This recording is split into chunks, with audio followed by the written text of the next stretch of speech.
శివుని చేరేదెలా దరికి దారేదని హరుని సెలవీమని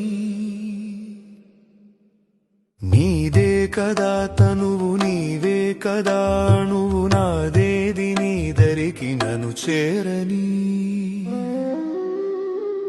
నా శ్వాస నీకు నా నీరాజనముగను నా స్వరము నీకు నా అభిషేకముగను ఈ తనువు నీకు నా నైవేద్యముగను నా కర్మలే నీకు పరిచర్యలుగను అక్షరములు నీకు అక్షతలుగాను పదమాలలను నీకు పూమాలికగను